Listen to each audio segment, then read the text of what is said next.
जमीन अधिग्रहण 1,50,00,000 प्रति एकड़ तक भी पहुंच सकता है अगर उसको कमर्शियल, इसमें होटल, सिनेमा, मॉल इत्यादि को शामिल करने का काम किया जाएगा।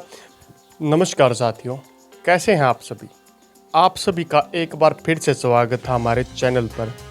आज आपको इस वीडियो के माध्यम से हरियाणा राज्य के मेवात जिला, जिसको पहले मेवात के नाम से और वर्तमान में नुहू के नाम से जाना जाता है, इसको लेकर हम पहले ही एक वीडियो बना चुके हैं। ये इसका पार्ट 2 है, जिसमें हम रोडों से जुड़ी जानकारी देंगे। मास्टर प्लान कब तक लागू हो जाएगा वो जानकारी अभी आपको देने का काम करने वाले हैं।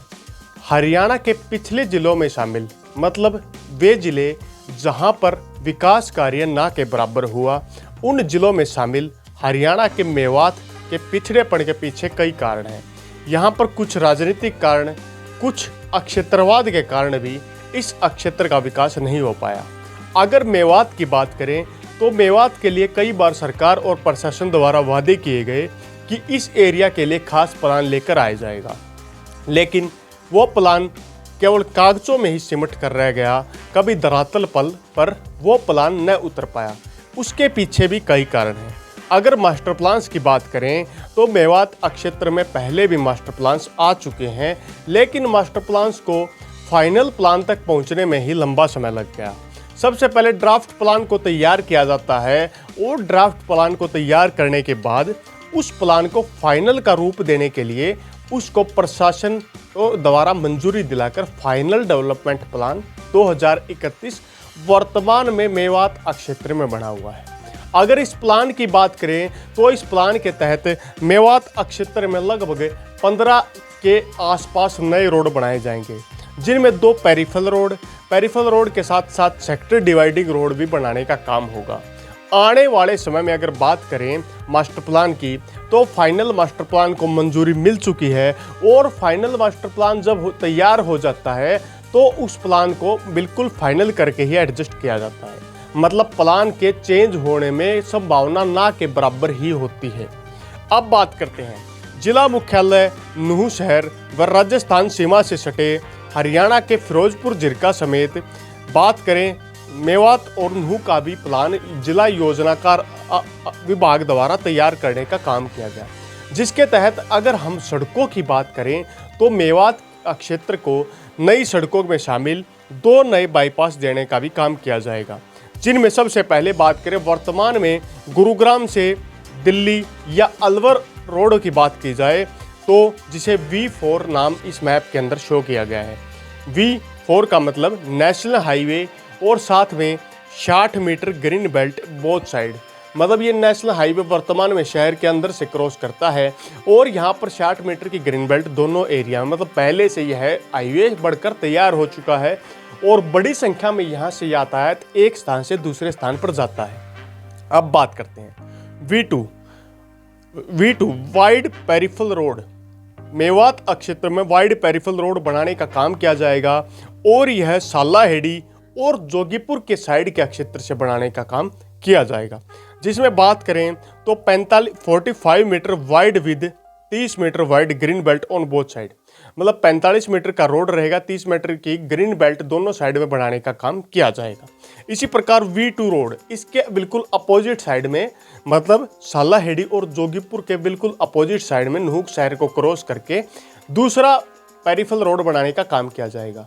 पेरिफेरल रोड को बनाने का टारगेट होता है कि शहर की आबादी के साथ जो यहाँ से गुजरने वाला यातायात हो उसे कंट्रोल करना, इसलिए पेरिफेरल रोड को शहरों से बाहर डाइवर्ट करके बनाया जाता है और पेरिफेरल रोड को बनाने के बाद एक नया विकल्प मिल जाता है शहर की विकास गति को आगे बढ़ाने का। उसी प्रकार पेरिफेरल रोड बनाया जाएगा और ये दूसरा जो पेरिफेरल रोड होगा यह भी 45 मीटर वाइड पेरिफेरल रोड होगा और 30 मीटर की ग्रीन बेल्ट भी इस पेरिफेरल रोड में रखी जाएगी। अब बात करते हैं नए बिल्कुल रोडों के, जो शहर के अंदर से नए रोड बनाए जाएंगे। ये जो दोनों बाईपास बनाए जाएंगे, इन बाईपास के मध्य का जितना भी एरिया होगा उस क्षेत्र में नए रोड बनाने का काम होगा। इन रोड्स की अगर बात करें, ये रोड से सेक्टर को डिवाइड करने का काम करेंगे। मतलब एक सेक्टर, मान लीजिए सेक्टर 7 और सेक्टर 8 बिल्कुल आसपास में सटे हैं, उन सेक्टरों की पहचान के तरीके से और सेक्टरों के मध्य में आपस में जोड़ने के लिए इन रोड्स को बनाने का काम किया जाता है। सेक्टर डिवाइडिंग रोड भी कई प्रकार के होते हैं। अगर सेक्टर डिवाइडिंग रोड मेवात की बात करें तो मेवात में सेक्टर डिवाइडिंग रोड जो बनाए जाएंगे वे सेक्टर, जैसे मान लीजिए आपकी स्क्रीन पर सेक्टर 7 और सेक्टर 8, मेरे इस साइड में सेक्टर 7 है और इस साइड में सेक्टर 8। अगर घर एक दूसरे से सटे होंगे तो उनकी पहचान कर पाना असंभव होगा, इसलिए इन सेक्टरों के मध्य से एक लंबा रोड निकाल दिया जाता है, उसे ही सेक्टर डिवाइडिंग रोड बोला जाता है। अब सेक्टर डिवाइडिंग रोड भी भिन्न भिन्न प्रकार के होते हैं, जिनमें सेक्टर डिवाइडिंग रोड के साथ में ग्रीन बेल्ट होती है। सेक्टर डिवाइडिंग रोड जो पहले से बने हुए हैं उन्हें सेक्टर डिवाइडिंग रोड का नाम दे दिया जाता है, क्योंकि पहले से बने रोडों में ग्रीन बेल्ट के लिए जगह ढूंढ पाना मुश्किल होता है, इसलिए इस प्रकार भी रोड बनाए जाते हैं। कुछ रोड सेक्टर, मान लीजिए सेक्टर 6 मेवात के अंदर डेवलप किया जाएगा, उसके अंदर भी घरों के आसपास के एरिया में अंदर भी रोड बनाने का काम होगा, वे भी सेक्टर डिवाइडिंग रोड होते हैं। तो कुल एक तरीके से माने तो सेक्टर डिवाइडिंग रोड 3 तरीके के होते हैं। एक मुख्य सेक्टरों या मुख्य सड़कों को जोड़ने वाला रोड, दूसरा सेक्टरों के अंदर से गुजरने वाला रोड, और तीसरा एग्जिटिंग मतलब पहले से बना हुआ रोड, जिसको सेक्टर डिवाइडिंग रोड का नाम नए मास्टर प्लान के अनुरूप दे दिया जाता है। इस प्रकार सेक्टर डिवाइडिंग रोड बनाए जाते हैं।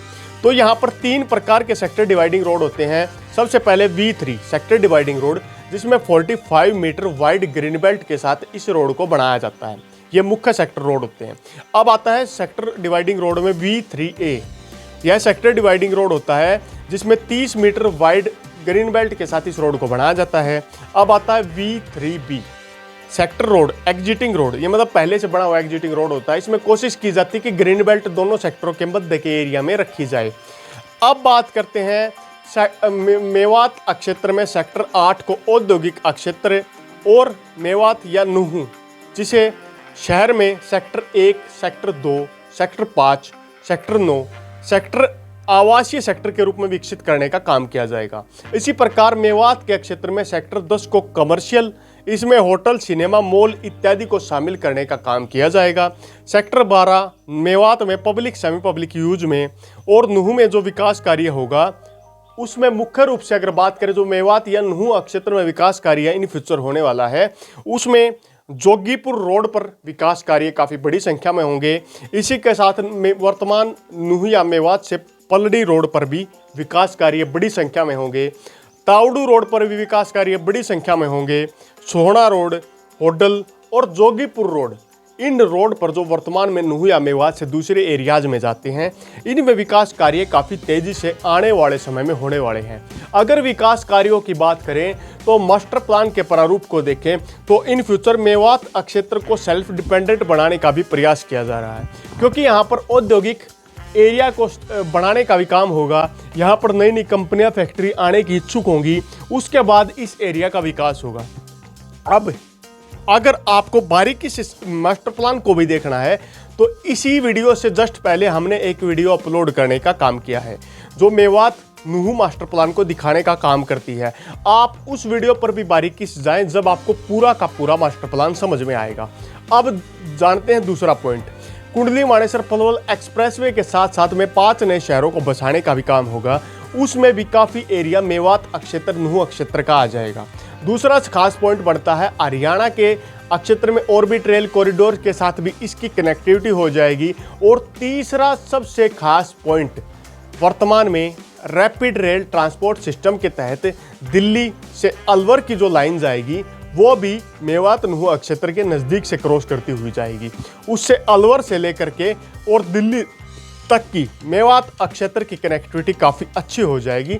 इस कनेक्टिविटी का भी काफ़ी ज़्यादा फायदा यहाँ पर मिलने वाला है। अब एक पॉइंट को और जान लेते हैं कि मास्टर प्लान जब बनेगा तो आसपास के गांव जैसे सालाहेड़ी जैसे जो गांव हैं उनमें ज़मीन अधिग्रहण का काम किया जाएगा। तो ज़मीन अधिग्रहण किस रेट पर हो सकती है? अगर मास्टर प्लान की बात करें तो मेवात या नुहू का मास्टर प्लान 2031 यहाँ पर शो करने का काम किया गया है।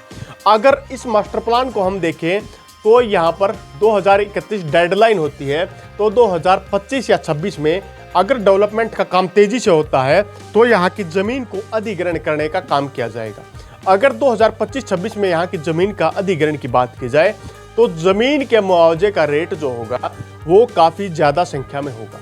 मतलब ज़मीन अधिग्रहण की जो प्रक्रिया होगी वो लगभग 13 सेक्टरों को डेवलप करने की होगी, जिसमें सेक्टर के साथ सेमी सेक्टर भी होंगे, जैसे सेक्टर 9 और सेक्टर 9A होता है। इसी प्रकार इन सेक्टर्स को डेवलप करने के लिए एक बड़ी जगह यहाँ पर चाहिएगी। उस जगह की बात करें, मेवात नुह क्षेत्र में अगर ज़मीन की बात करें तो नए मास्टर प्लान में ज़मीन अधिग्रहण की जो प्रक्रिया होगी वो काफ़ी महंगी होगी।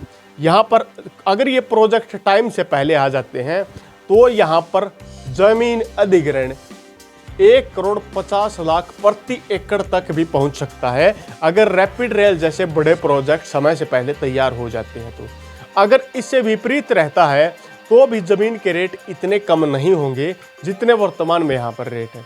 लेकिन आने वाले समय में नुह और मेवात क्षेत्र में भी प्रोग्रेस देखने को मिलेगी। अब ये सरकार की मंशा पर भी डिपेंड करता है कि मास्टर प्लान को कितनी तेज़ी से प्रोग्रेस में लाया जाता है।